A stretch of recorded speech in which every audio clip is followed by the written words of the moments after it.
At my grandfather's while reading, my parents laughed while handing my sister millions. Me? I got $1 in a mysterious envelope. You ever have that moment where your entire life, every single perceived failure, every sideways glance, every whispered disappointment, just crystallizes into a single, undeniable, utterly brutal truth? That was me, standing in old Mr. Henderson's ridiculously ornate study, the scent of stale potpourri and old money thick in the air, as the final, damning words of my grandfather Maxwell's will echoed around the room. I was 28, and apparently, my entire worth in the eyes of the man who supposedly loved me was a single, solitary dollar. Not a symbolic dollar, mind you, not a nod to some inside joke or a quirky last wish from a man known for his eccentricities. No, this was a dollar, plainly stated, followed by the cloying sweetness of my older sister Caroline's triumphant giggle. Caroline. Of course. Always Caroline. She was the one, the golden child, the perfect daughter, the one who effortlessly embodied everything my parents, Richard and Elizabeth, ever wanted. While I was out in the woods, covered in mud, collecting samples for my amateur ecological studies, a pursuit they regularly dismissed as a wasteful hobby for someone who should be focused on real career prospects, Caroline was acing her business courses, networking with all the right people, and generally being the shining beacon of corporate ambition that my parents idolized. So when Mr. Henderson droned on about her inheritance, a cool $6.9 million, it wasn't a shock. It was just expected. The universe, in its infinite wisdom, merely reinforcing the established order of our family. My parents, sitting there like smug gargoyles, couldn't even bother to hide their elation. Their faces, usually a mask of weary disappointment when directed at me, practically glowed with pride as they beamed at Caroline. I could hear their internal monologues as clearly as if they were shouting them. Finally, one of us did something right. See, Amanda, this is what success looks like. The worst part wasn't even the minuscule amount, though that certainly stung, a sharp, humiliating jab to the gut. It was their laughter. Open, unbridled, a little too loud, a little too long. A theatrical display of their absolute delight in Caroline's windfall and, by extension, their chronic, long-standing, utterly unwavering disappointment in me. The odd girl, the one who preferred the quiet company of trees and the intricate dance of ecosystems to the cutthroat world of finance or the sterile halls of a law firm. The girl who dared to dream of a world where nature wasn't just a resource to be exploited, but a delicate balance to be understood and protected. That was my crime, apparently. My fascination with ecology, my unwavering belief in its importance, was just another mark against me in their endless ledger of my perceived failures. They saw it as a childish indulgence, a naive obsession that prevented me from becoming the kind of person they envisioned, a person like Caroline. As Mr. Henderson handed me the crisp, new dollar bill, almost as an afterthought, he also slid across a sealed, plain white envelope. It was small, unassuming, almost lost amongst the stack of legal documents and carbon copies. Your grandfather left specific instructions, Ms. Riley, he stated, his voice flat, devoid of any discernible emotion. This is for your eyes only, to be opened when you are truly alone. My parents exchanged a quick, knowing glance, a shared smirk passing between them. They probably thought it was a final, cruel joke from Grandpa Maxwell, another confirmation of my peculiar status in the family. Another dollar, perhaps? A coupon for a free hug? I just clutched the envelope, the single dollar bill feeling like a scarlet letter in my palm, and tried to ignore the suffocating weight of their collective judgment. The air in that room felt thick, heavy with unspoken criticisms and the palpable relief that their problem child wouldn't be siphoning off any of their precious inheritance. I just wanted to escape, to breathe air that wasn't tainted by their expectations and my own simmering resentment. My entire upbringing had been a masterclass in the art of projecting an image, a carefully curated illusion of effortless perfection. In the Riley household, appearance and status weren't just important. They were the very bedrock of our existence, the unspoken commandments etched into every designer handbag and every polished surface. My father, a corporate lawyer who could charm the scales off a dragon, and my mother, a socialite whose calendar was a dizzying mosaic of charity galas and exclusive luncheons, ensured we were always draped in the latest designer clothes, equipped with the newest gadgets, and paraded at the right events. It was a life meticulously crafted for public consumption, a glossy magazine spread brought to life, and Caroline, with her innate grace and shrewd ambition, slid into that mold as if it were tailor-made for her. She was the quintessential elite child, a walking, talking embodiment of their aspirations. Her smile, a dazzling, perfectly aligned masterpiece, seemed to radiate an aura of success even before she'd achieved it. Her chosen path, a prestigious business school followed by a clearly defined trajectory towards a high-status, high-paying corporate career, was met with a chorus of approving nods from our parents and their equally image-conscious friends. She was their shining example, the proof that their parenting philosophy, centered on privilege and prestige, was undeniably effective. She spoke their language, understood the unspoken rules of their world, and navigated its complex social currents with an ease that often left me feeling like an alien anthropologist observing a peculiar, baffling species. My own interests, however, were an inconvenient anomaly, a discordant note in their carefully composed symphony of success. My burgeoning fascination with science and environmentalism, topics that truly ignited a spark within me, were consistently met with their barely concealed disappointment, a subtle yet pervasive undercurrent of disapproval that permeated almost every conversation. It wasn't overt anger, not usually, but rather a quiet, weary resignation, a dismissive wave of the hand that spoke volumes. Environmental science won't give you the lifestyle you're used to, Amanda, my mother would intone, her voice dripping with a casual dismissiveness that felt more cutting than any direct reprimand. It was her go-to line, a verbal bludgeon she wielded with practiced ease, always delivered with that air of condescending practicality, as if she were merely stating an undeniable, self-evident truth that I, in my naive idealism, simply couldn't grasp. The implication was always clear. My passion was a frivolous indulgence, a whimsical detour from the serious business of securing a comfortable future. They saw it not as a noble pursuit or a genuine calling, but as a direct threat to the meticulously constructed life of luxury and status they had worked so hard to provide, and which, in their eyes, I was inexplicably determined to squander. There was a constant, unspoken pressure to conform, to abandon my impractical interests and instead embrace a career that would provide the kind of financial security and social standing they valued above all else. My environmental work, the hours spent meticulously cataloging plant species or analyzing water samples, felt like a secret life, a quiet rebellion against the opulent, yet emotionally barren, landscape of my family's expectations. Even as I immersed myself in the intricate beauty of the natural world, their voices, tinged with that familiar disappointment, were a constant, nagging refrain in the back of my mind, a subtle erosion of my confidence, a quiet whisper that I was somehow falling short, that I was inherently less than my perfectly molded sister, the suffocating weight of my parents' disapproval, the endless, subtle jabs about my unconventional choices, would have utterly crushed me if not for one person, the single unwavering beacon in the storm of their expectations, Grandpa Maxwell. He was the anomaly in our meticulously constructed family tableau, a quiet rebellion against the very principles my parents held so dear. A retired investment banker, a profession that usually conjured images of ostentatious wealth and cutthroat ambition, he lived with a surprising, almost jarring, modesty. His house, while comfortable, lacked the gilded excesses of my parents' mansion. His clothes were well-made but unassuming. His car, a sensible sedan, was driven until its last gasp. He didn't chase status or flaunt his considerable fortune. Instead, he quietly, consistently, and without fanfare, gave generously to charity, his philanthropy a stark contrast to my parents' performative donations designed for maximum social visibility. He was the only one who truly seemed to see me for who I really was, beyond the labels of odd or disappointing. While others in our family measured worth in dollar signs and social climbing, Grandpa Maxwell had a different metric, a profound philosophy that he often articulated with a gentle, knowing smile.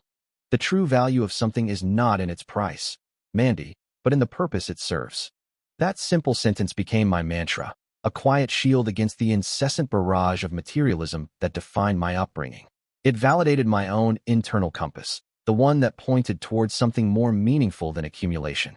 He understood, intrinsically, that there was a richness beyond the tangible, a deeper satisfaction in contribution rather than consumption. This understanding extended, crucially, to my passion for ecology. While my mother dismissed it as a hobby that wouldn't afford me the lifestyle I was used to, Grandpa Maxwell saw it as a vital, necessary pursuit. He would listen intently as I recounted my discoveries from field trips, the intricate details of a new plant species, the alarming trends in local water quality, or the delicate balance of an ecosystem. His eyes, usually crinkled with amusement, would soften with a genuine appreciation. He'd nod thoughtfully, sometimes offering a quiet, insightful comment that showed he wasn't just humoring me, but truly engaging with my world. He'd say, with a conviction that resonated deep within my soul, that the world needs more people who care about its future, not the stock market.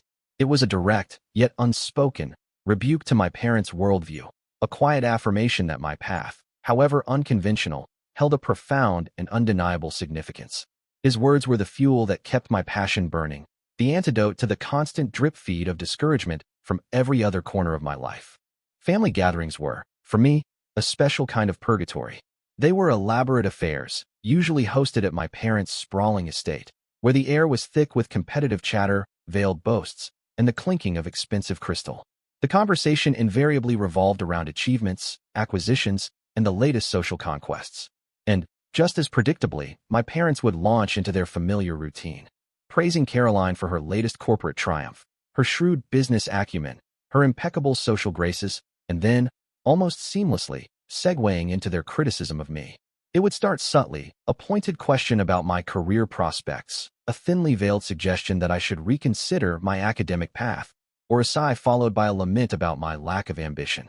The room would feel like it was closing in, the polite smiles of relatives feeling more like judgmental sneers, and I would shrink, wishing the polished floorboards would simply swallow me whole. But then, I would catch his eye. Across the room, amidst the glittering chandeliers and the clatter of silverware, my grandfather always supported me with his gaze. It was a silent, powerful connection, a look that conveyed understanding, acceptance, and an unwavering belief in me.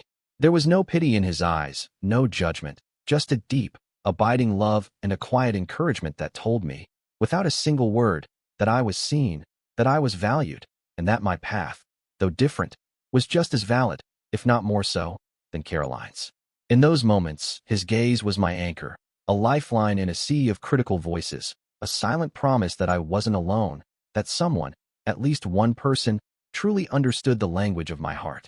It was a comfort that sustained me through countless painful dinners, a quiet strength that allowed me to endure the relentless pressure to conform, knowing that in his eyes, I was exactly where I was meant to be. The immediate aftermath of the will reading was a blur of polite condolences and thinly veiled triumph from my parents and sister, but the true bombshell dropped a few days later when my grandfather's lawyer, Mr. Peterson, a man whose demeanor was as dry and unyielding as old parchment, summoned us back to his office.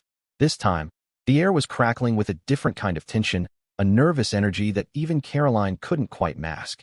He cleared his throat, adjusted his spectacles, and then, with a gravity that silenced even my mother's usual social chatter, informed us that Grandpa Maxwell, in his infinite and often perplexing wisdom, had left not just a will, but a video message and a series of tasks that must be completed in order to fulfill the will. A collective gasp went around the room, quickly followed by a flurry of questions from my parents, their voices laced with a mixture of confusion and thinly veiled greed. Caroline, ever the pragmatist, immediately started calculating the implications, her brow furrowed in concentration. Mr. Peterson, however, held up a hand, his gaze unwavering. He then delivered the kicker, the detail that sent a chill down my spine and, I suspected, a jolt of fear through my family. Any deviation from these tasks, any failure to complete them precisely as instructed, meant that the entire estate, every last cent of that $6.9 million, would go to a charitable foundation. Not to Caroline, not to my parents, but to a faceless entity dedicated to some cause. The silence that followed was deafening, broken only by the frantic whirring of my parents' mental calculators as they grappled with this unexpected twist. Then came the first instruction, delivered by Mr. Peterson with the same uninflected tone he used for property deeds and probate forms. The first task was for me, and me alone, to go to my grandfather's lake house. My name was specifically mentioned, the word alone emphasized with a deliberate pause. The lake house, a place I hadn't visited since I was a child, a rustic, unassuming cabin nestled deep in the woods by a pristine lake, a stark contrast to the manicured lawns and opulent decor of our family home. It was where Grandpa Maxwell would often take me, away from the demanding scrutiny of my parents, to teach me about the constellations, the names of trees, and the quiet rhythm of the natural world. It held a special, almost sacred place in my memory, a sanctuary of genuine connection. As soon as Mr. Peterson finished speaking, the room erupted. My family, suddenly seeing the vast inheritance as a tantalizing prize that was now dangling precariously, shifted into a frantic, almost desperate mode. "But Amanda can't go alone," my mother exclaimed, her voice rising in a pitch of feigned concern that barely masked her underlying panic. She's not accustomed to such things. My father chimed in. Yes, it's a remote area. We should all go for safety. And to offer support, of course. Caroline, ever the strategist, added. It's a team effort, isn't it? We need to ensure the will is executed correctly. My business acumen could be invaluable. They were all scrambling, their eyes gleaming with the prospect of that big payoff, suddenly transforming into a unified front, insisting on going with me, their concern for my well-being a transparent facade for their fear of losing the fortune. But something shifted within me in that moment. Perhaps it was the sheer audacity of their sudden, performative concern, or the lingering sting of the $1 humiliation, or maybe it was the quiet strength that Grandpa Maxwell's memory still infused within me. For the first time in my life, I felt a surge of something unfamiliar, something resolute and unyielding. I looked at each of them, their faces a mixture of anxiety and thinly veiled manipulation, and a quiet, firm voice, one I barely recognized as my own, emerged. No, I stated, my voice steady, surprising even myself. The will says I go alone, and that's what I'm going to do. I stood my ground, my gaze meeting theirs, unwavering. It was a small act of defiance, a quiet assertion of my own agency, but in that moment, it felt monumental. The silence that followed was different this time, laced not with their usual dismissiveness, but with a grudging, resentful acceptance. For the first time, they saw a glimmer of the resolve that Grandpa Maxwell had always seen in me, and for the first time, I firmly asserted my right and went alone. The lake house awaited, and with it, the next chapter of my grandfather's mysterious legacy. The drive to the lake house was a journey not just through winding country roads, but through layers of my own memories, each mile peeling back the veneer of my parents' disdain for the place. To them, it was nothing more than an old-fashioned ruin, a relic of a bygone era, too rustic, too remote, too utterly devoid of the polished glamour they so desperately craved. I could almost hear my mother's sigh, picturing the worn wooden floors, the mismatched furniture, the pervasive scent of pine and damp earth that clung to everything. But to me, it was a sanctuary, a place where the air felt lighter, the silence deeper, and the connection to Grandpa Maxwell palpable. As I pulled up the gravel driveway, the familiar silhouette of the cabin against the backdrop of towering trees felt like a warm embrace, a stark contrast to the cold, sterile formality of Mr. Peterson's office. Stepping inside, the dust motes dancing in the shafts of sunlight filtering through the windows, I felt a strange mix of nostalgia and purpose. This wasn't just a house. It was a puzzle box left by the one person who truly understood me. The first thing that caught my eye, almost immediately, was the old, intricately carved wooden chess set on a small, round table in the living room, exactly where Grandpa Maxwell always left it. He had taught me to play here, patiently explaining the strategy, the foresight, the deceptive simplicity of the game. My fingers traced the familiar contours of a knight, a king, a pawn, a wave of bittersweet memories washing over me. It was there, amidst the familiar pieces, that I noticed something subtly off about the rook, a tiny, almost imperceptible seam along its base. A quick twist, and the top popped off, revealing a tightly rolled piece of paper tucked inside.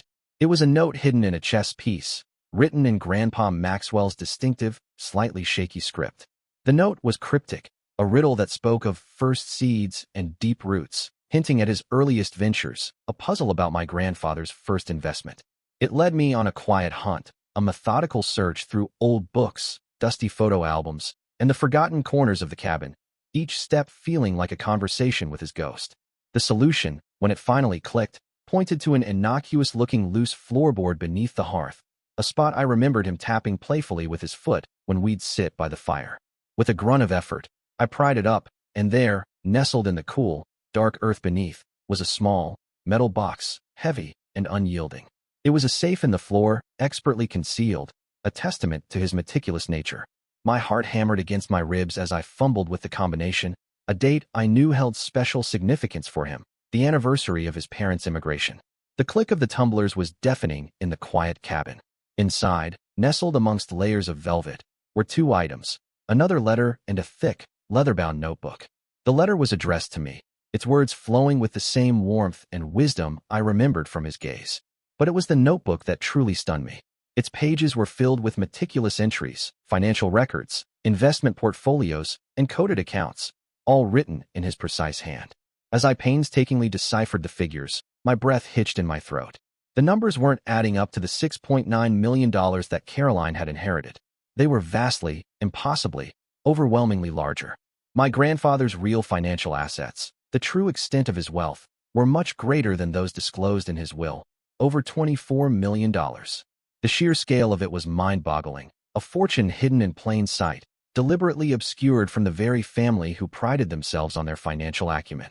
It was a secret kept from everyone, especially from my parents, who had always believed they had a firm grasp on his finances. The letter explained his reasoning, his quiet disappointment in the family's obsession with superficial wealth, and his desire to ensure his legacy served a greater purpose. It also contained the next set of instructions, a directive that immediately piqued my curiosity and sent a ripple of unease through me. I was to investigate Riley Innovations, a company my grandfather had once headed. The name itself felt like a ghost, a company rarely spoken of in our family, almost as if it had been deliberately erased from our collective memory. He hinted at its true nature, at secrets buried deep within its history, and the profound impact it had on his life's philosophy. The lake house, far from being a ruin, had become a portal, a gateway to a hidden world of my grandfather's past, a world far more complex and significant than I had ever imagined, and I knew, with a certainty that settled deep in my bones, that my journey had only just begun. The mystery of Riley Innovations gnawed at me, a persistent whisper in the back of my mind, a puzzle piece that didn't quite fit into the polished narrative of my family's history. My grandfather's cryptic instructions to investigate the company, coupled with the revelation of his hidden millions, suggested a deeper, more complicated story than I had ever been told. I knew I couldn't navigate the labyrinthine world of corporate records and legal documents alone, so, with a tentative hope, I reached out to Mr. Peterson, the lawyer who had delivered the will. To my surprise, he was not only willing to help, but seemed to possess an almost paternal concern, a quiet understanding that went beyond his professional duties. Perhaps Grandpa Maxwell had confided in him, or perhaps he simply recognized the gravity of the situation. With Mr. Peterson's help, the pieces slowly, agonizingly, began to fall into place. He had access to old corporate filings, obscure legal documents, and a network of contacts that could unearth long-buried truths. What we uncovered was not just a truth, but a gut-wrenching, stomach-dropping, soul-crushing revelation.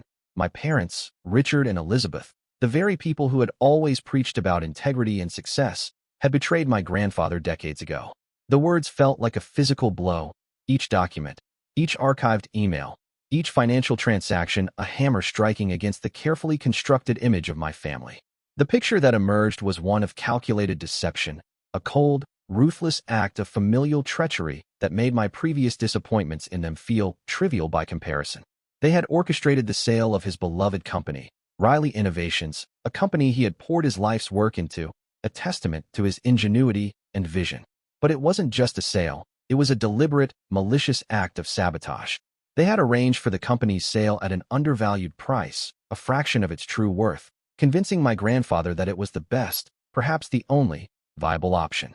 My father, with his legal expertise, had provided my grandfather with false legal advice, assurances that the deal was sound, that it was in his best interest, all while knowing full well the extent of the deception.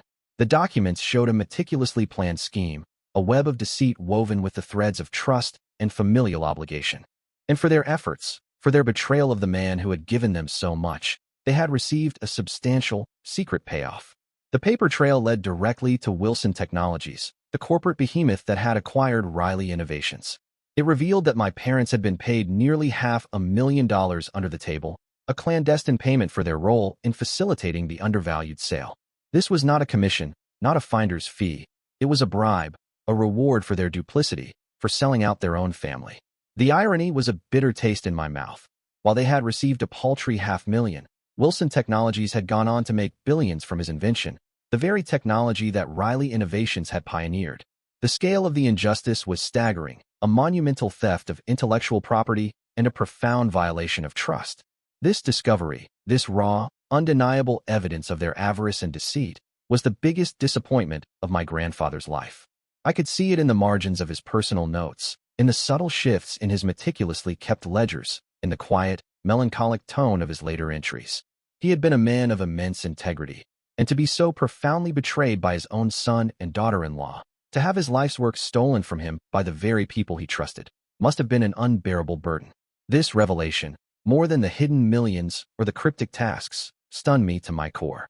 It wasn't just about money. It was about a fundamental breach of trust, a shattering of the familial bond, a betrayal that echoed through the decades and now reverberated with devastating clarity in my own life.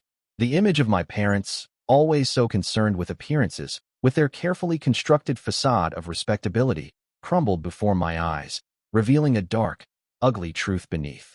The $1 I received in the will suddenly made a chilling, heartbreaking kind of sense. It was a symbol, not of my worthlessness, but of his profound disillusionment with the very concept of inherited wealth, especially when tainted by such an egregious act of betrayal. My journey had taken an unexpected turn, from a quest for an inheritance to an excavation of a painful, hidden history. The air in the lake house, usually so peaceful and filled with the scent of pine, was thick with a different kind of tension when I returned. My parents, Richard and Elizabeth, along with Caroline, were already there, their voices echoing through the rustic rooms, their conversation a jarring cacophony against the quiet sanctity of the cabin. They hadn't heeded my instruction to go alone, or rather, they had waited until I was gone, then descended like vultures, their faces alight with an unseemly eagerness. I could hear them even before I stepped through the door, their voices animated, discussing in hushed, yet audible, tones exactly how to profit from my grandfather's house. They were already planning renovations, talking about selling it to some high-end developer, completely oblivious to the emotional significance of the place, seeing it only as another asset to be leveraged, another opportunity to line their pockets. The casual disregard for Grandpa Maxwell's memory, for the very essence of the man who had left them so much, ignited a cold fury within me, solidifying my resolve. I walked in, the heavy envelope containing the damning documents clutched tightly in my hand, and the sudden silence that fell over the room was almost comical. Their faces, initially flushed with greedy anticipation, morphed into expressions of surprise, then irritation, at my unexpected appearance. Without a word, I walked directly to the old wooden table where Grandpa Maxwell and I used to play chess, the same table where I had found the first clue. With a deliberate, almost theatrical slowness, I placed the stack of documents, the irrefutable evidence of their decades-old betrayal, directly onto the polished surface. The papers, filled with legal jargon and financial figures, lay there like a gauntlet thrown down, their stark reality a stark contrast to the comfortable lives my parents had lived for so long. Their eyes widened, first in confusion, then in dawning horror, as they recognized the names, the dates, the undeniable proof of their past actions. Before they could even formulate a coherent protest, before my mother could launch into one of her practiced performances of injured innocence, there was a knock at the door. It was Mr. Peterson, my grandfather's lawyer, accompanied by a notary, their presence adding an undeniable air of official gravity to the already charged atmosphere. My parents exchanged frantic glances, their composure rapidly unraveling. Mr. Peterson, ever the professional, wasted no time. He carried a small, discreet projector and, with a calm that belied the storm brewing in the room, he set it up, aiming it at the blank wall. Then, with a click, the screen flickered to life, and a familiar face filled the space, Grandpa Maxwell. His voice, clear and resonant, began to speak, and the words that followed were a cold, calculated masterpiece of foresight and justice. He explained, with a quiet dignity that was almost unbearable, how he had come to understand the depth of their deception, how he had slowly, meticulously, gathered the evidence. And then came the truly devastating blow. Mr. Peterson explained that my grandfather had secretly installed cameras to record their true behavior in the house, not just in the living room, but in various key areas. The screen then shifted, showing footage, grainy but undeniably clear, of my parents discussing their plans, their true intentions, their callous disregard for his wishes, their greed laid bare for all to see. There were clips of them rummaging through his belongings, making disparaging remarks about his simplistic lifestyle, even moments where they openly scoffed at my dollar inheritance, their laughter echoing with a chilling lack of empathy. The color drained from my parents' faces, replaced by a mottled red of pure, unadulterated rage. Caroline, ever the opportunist, looked utterly bewildered, her perfect smile frozen in a rictus of disbelief. They were furious, their initial shock quickly giving way to a volatile mix of indignation and panic. My father, his corporate lawyer facade crumbling, began to bluster, threatening lawsuits, accusing Mr. Peterson of slander, his voice rising to a roar. My mother, usually so composed, shrieked, denying everything, even as her own recorded voice played back. damning her with every word. But Grandpa Maxwell, even in death, was one step ahead. The video continued, and he calmly, methodically, outlined every possible legal maneuver they might attempt, every loophole they might try to exploit. He had anticipated all their actions, including a possible appeal of the will, and had meticulously prepared countermeasures, legal safeguards, and ironclad clauses that rendered any challenge utterly futile. He had left no stone unturned, no avenue for their deceit left unexplored. The weight of his foresight, his quiet, unwavering determination to expose the truth, was almost overwhelming. The silence that followed the end of the video was absolute, broken only by the ragged breathing of my parents, their fury now tinged with a dawning, terrifying realization of their utter defeat. The game, it seemed, was truly over. The stunned silence in the lake house after Grandpa Maxwell's video message finally broke, not with an apology or a plea, but with a renewed surge of my parents' incandescent fury, now directed not just at me, but at the unassailable evidence of their own undoing. My father, his face a mask of purple rage, continued to bellow threats, while my mother, her usual socialite composure shattered, dissolved into a torrent of indignant sobs, accusing everyone but themselves. Caroline, for once, was utterly speechless, her carefully constructed world of privilege and effortless success seemingly crumbling around her. Mr. Peterson, however, remained a calm, unruffled presence amidst the chaos, waiting patiently for the storm to subside. Once the initial explosion of their anger had somewhat dissipated, replaced by a simmering, resentful silence, Mr. Peterson turned to me, his gaze serious, almost somber.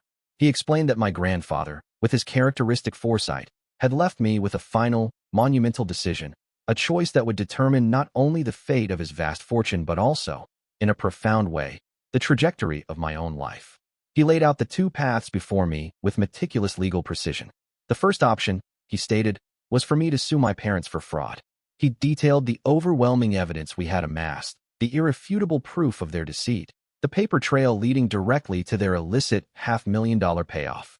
He didn't mince words. Such a lawsuit, given the clear and compelling evidence, would almost certainly lead to criminal charges against both Richard and Elizabeth, potentially resulting in severe legal consequences, including imprisonment and the public shattering of their carefully cultivated reputations.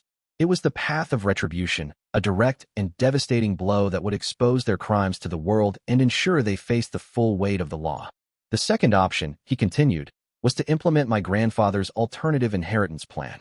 This plan, he explained, was detailed in the final pages of the notebook I had found in the safe, a complex, multifaceted strategy that went far beyond mere financial distribution. It was a legacy built not on punishment, but on purpose, a testament to Grandpa Maxwell's enduring belief in the power of positive change. He didn't elaborate on the specifics, merely stating that it was designed to rectify past wrongs and to contribute meaningfully to the future, aligning perfectly with the values he had always championed. The choice hung heavy in the air, a tangible weight pressing down on me. On one hand, the raw, burning desire for justice, for my parents to finally face accountability for their decades of manipulation and betrayal, for the quiet suffering they had inflicted on my grandfather and, by extension, on me. On the other, the unfamiliar pull of something else, something that felt less like vengeance and more like a continuation of Grandpa Maxwell's own quiet, profound wisdom. I left the lake house shortly after, the arguments of my parents still echoing in my ears, the image of their stunned, furious faces burned into my mind. The rest of that day, and well into the night, was a blur of intense, agonizing reflection. I walked the quiet paths around the lake, the familiar sounds of the wilderness a soothing balm to my churning thoughts. The temptation for retribution was strong, a visceral urge to see them stripped of their pretense, their carefully constructed world brought crashing down. I imagined the headlines, the scandal, the public humiliation, and a part of me, the part that had endured years of their condescension and disappointment, found a dark satisfaction in the thought. But then, another voice, a quieter, more profound one, began to assert itself. It was the voice of Grandpa Maxwell, not just in my memory, but from the actual recording I had listened to countless times since finding it. His voice, calm and steady, played in my mind, a guiding principle that cut through the noise of my anger and resentment.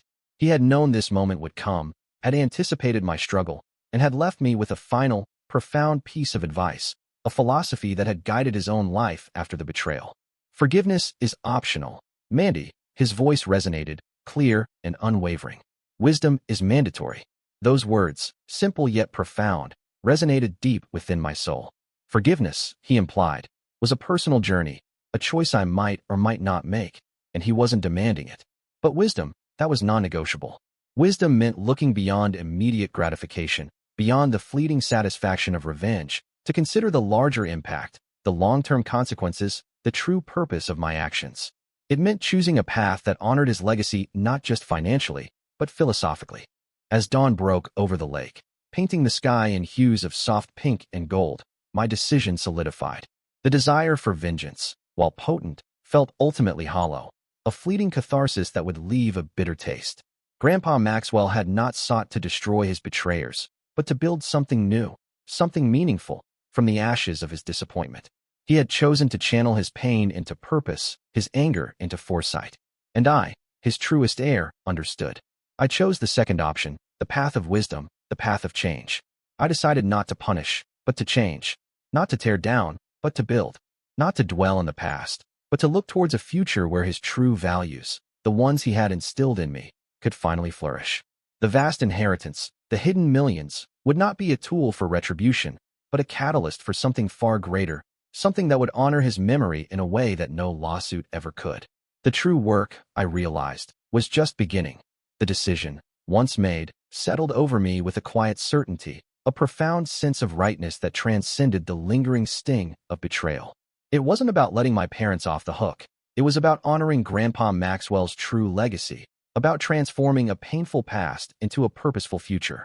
So, when Mr. Peterson next met with my family, the air was still thick with their resentment and disbelief, but my resolve was unshakable. I informed them, my voice calm despite the storm brewing in their eyes, that I had decided not to press criminal charges. The words hung in the air, a reprieve they hadn't expected, a mercy they certainly hadn't earned, yet it was a choice rooted in wisdom, not weakness. Instead of a public trial and a devastating expose, the vast majority of my grandfather's actual estate, the approximately $24 million that had been hidden from everyone, was formally transferred to a trust under my management. This was the core of his alternative inheritance plan, a brilliant, forward-thinking strategy designed to ensure his wealth served a greater good, aligning perfectly with the values he had championed throughout his life, especially after his own bitter experience with corporate greed. The trust was meticulously structured, its purpose clearly defined. It was intended to fund conservation projects, initiatives aimed at preserving endangered ecosystems and promoting biodiversity, to support educational programs that fostered a deeper understanding of environmental science and sustainability, and to make ethical investments in companies committed to responsible practices, rather than pure profit. It was a living, breathing legacy, a powerful engine for positive change, a direct counterpoint to the destructive avarice that had once defined his family's dealings. As for my parents, Richard and Elizabeth, the terms were equally clear, if less punitive than they deserved. They were allowed to retain the estates they had already received, the initial $6.9 million that had been publicly disclosed in the will, a sum that, while significant, now seemed almost paltry compared to the true extent of Grandpa Maxwell's fortune. However, any further cash payments from the estate, any access to the remaining, smaller portion of his liquid assets, were made strictly dependent on a series of conditions designed to foster genuine introspection and accountability. These conditions were stark and uncompromising. They required absolute honesty in all their future dealings, a complete cessation of their manipulative behaviors, mandatory family counseling, a structured attempt to address the deep-seated dysfunctions that had plagued our relationships for decades, and significant, verifiable community service in environmental organizations, a direct, hands-on engagement with the very causes they had always dismissed and derided. The irony was palpable, the poetic justice almost overwhelming. Their initial reaction was, predictably, one of outrage. My father sputtered, threatening to challenge the trust, claiming it was an affront to his rights, while my mother wailed about the indignity of charity work and therapy. They saw it not as an opportunity for redemption, but as a humiliation, a forced penance. But then, to my profound surprise, something unexpected happened. Caroline, who had remained uncharacteristically silent throughout the entire ordeal, her usual sharp wit and calculated demeanor replaced by a quiet, thoughtful expression, stepped forward. She looked at the documents, then at me, then at our parents, and a strange, almost vulnerable look crossed her face. With a quiet dignity that I had never witnessed in her before, she stated that she accepted these conditions, expressing a genuine, almost startling, desire to change her life. Her words, devoid of their usual competitive edge, carried a sincerity that resonated deeply, hinting at a hidden depth I had never suspected. It was a glimmer of hope, a fragile possibility that even in the wreckage of betrayal, something new, something better, could still emerge from the ashes. The path to healing, for all of us, seemed to have finally begun. The decision, once made, settled over me with a quiet certainty, a profound sense of rightness that transcended the lingering sting of betrayal. It wasn't about letting my parents off the hook. It was about honoring Grandpa Maxwell's true legacy, about transforming a painful past into a purposeful future. So, when Mr. Peterson next met with my family, the air was still thick with their resentment and disbelief, but my resolve was unshakable. I informed them, my voice calm despite the storm brewing in their eyes, that I had decided not to press criminal charges. The words hung in the air, a reprieve they hadn't expected, a mercy they certainly hadn't earned, yet it was a choice rooted in wisdom, not weakness. Instead of a public trial and a devastating expose, the vast majority of my grandfather's actual estate, the approximately $24 million that had been hidden from everyone, was formally transferred to a trust under my management. This was the core of his alternative inheritance plan, a brilliant, forward-thinking strategy designed to ensure his wealth served a greater good, aligning perfectly with the values he had championed throughout his life, especially after his own bitter experience with corporate greed. The trust was meticulously structured, its purpose clearly defined. It was intended to fund conservation projects, initiatives aimed at preserving endangered ecosystems and promoting biodiversity, to support educational programs that fostered a deeper understanding of environmental science and sustainability, and to make ethical investments in companies committed to responsible practices, rather than pure profit. It was a living, breathing legacy, a powerful engine for positive change, a direct counterpoint to the destructive avarice that had once defined his family's dealings. As for my parents, Richard and Elizabeth, the terms were equally clear, if less punitive than they deserved. They were allowed to retain the estates they had already received, the initial $6.9 million that had been publicly disclosed in the will, a sum that, while significant, now seemed almost paltry compared to the true extent of Grandpa Maxwell's fortune. However, any further cash payments from the estate, any access to the remaining, smaller portion of his liquid assets, were made strictly dependent on a series of conditions designed to foster genuine introspection and accountability. These conditions were stark and uncompromising. They required absolute honesty in all their future dealings, a complete cessation of their manipulative behaviors, mandatory family counseling, a structured attempt to address the deep-seated dysfunctions that had plagued our relationships for decades, and significant, verifiable community service in environmental organizations, a direct, hands-on engagement with the very causes they had always dismissed and derided. The irony was palpable, the poetic justice almost overwhelming. Their initial reaction was, predictably, one of outrage. My father sputtered, threatening to challenge the trust, claiming it was an affront to his rights, while my mother wailed about the indignity of charity work and therapy. They saw it not as an opportunity for redemption, but as a humiliation, a forced penance. But then, to my profound surprise, something unexpected happened.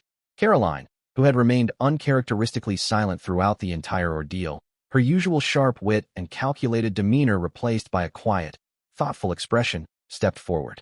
She looked at the documents, then at me, then at our parents, and a strange, almost vulnerable look crossed her face. With a quiet dignity that I had never witnessed in her before, she stated that she accepted these conditions, expressing a genuine, almost startling, desire to change her life. Her words, devoid of their usual competitive edge, carried a sincerity that resonated deeply, hinting at a hidden depth I had never suspected. It was a glimmer of hope, a fragile possibility that even in the wreckage of betrayal, something new, something better, could still emerge from the ashes. The path to healing, for all of us, seemed to have finally begun. 6 months have passed since that tumultuous day at the lake house, since the raw truth of my family's betrayal was laid bare, and since I made the conscious choice to pivot from vengeance to purpose. The initial shock and fury of my parents have slowly, grudgingly, morphed into a reluctant compliance, a testament to Grandpa Maxwell's unyielding foresight in structuring his will. The air, once thick with their resentment, now carries the faint hum of activity, a quiet testament to the profound transformation that has taken place. The old lake house, once dismissed as a dilapidated ruin, has undergone a remarkable metamorphosis. It is no longer just a cabin, but the vibrant, bustling headquarters of the Maxwell Riley Foundation for Environmental Innovation, which is thriving.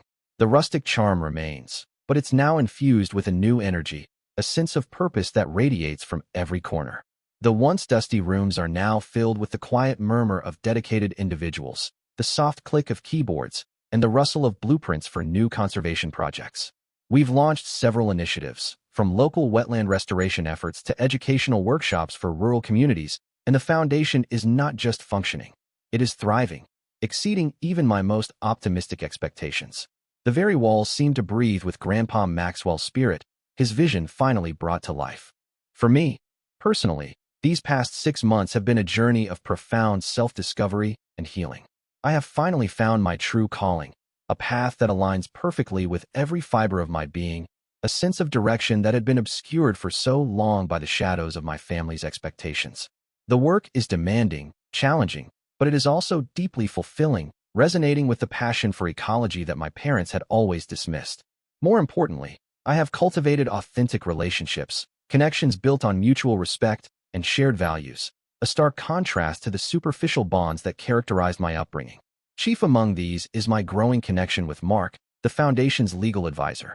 His quiet intelligence, his unwavering integrity, and his genuine commitment to our mission have drawn me in, and our conversations, whether about legal strategy or the intricate beauty of a newly restored habitat, are a source of constant joy and intellectual stimulation. There's a quiet understanding between us, a sense of being truly seen, that I haven't experienced before. My parents, Richard and Elizabeth, are, as expected, fulfilling the terms of the will with a visible, yet diminishing, reluctance. The mandatory family counseling sessions are still fraught with tension, but there are subtle shifts, tiny cracks in their impenetrable facades. To my utter astonishment, even my father, the corporate lawyer who once scoffed at anything not quantifiable in financial terms, is showing an unexpected interest in community service. He started with a grudging participation in a local park cleanup, then found himself genuinely engaged in a tree planting initiative, and just last week, he actually initiated a discussion about sustainable business practices during one of our counseling sessions. It's a slow, arduous process, but there's a flicker of something new in his eyes, a dawning awareness that perhaps there is value beyond the bottom line. My mother, though still prone to dramatic pronouncements, has found a surprising outlet for her organizational skills in coordinating volunteers for the Foundation's outreach programs, her socialite charm now repurposed for a cause far greater than her usual charity galas. And then there's Caroline. Her transformation has been, perhaps, the most astonishing of all. After accepting the will's conditions, she initially approached her community service with her usual detached efficiency. But something clicked. She has found herself deeply immersed in volunteering, teaching financial literacy to teenagers in underserved communities. She speaks with a genuine passion about empowering young people, about the importance of ethical financial practices, a stark contrast to the cutthroat business world she once inhabited. Her perfect smile now holds a warmth that wasn't there before, and her ambition, once solely self-serving, has found a new, noble direction. We even share a quiet, knowing glance sometimes, a silent acknowledgement of the unexpected paths we've both found ourselves on.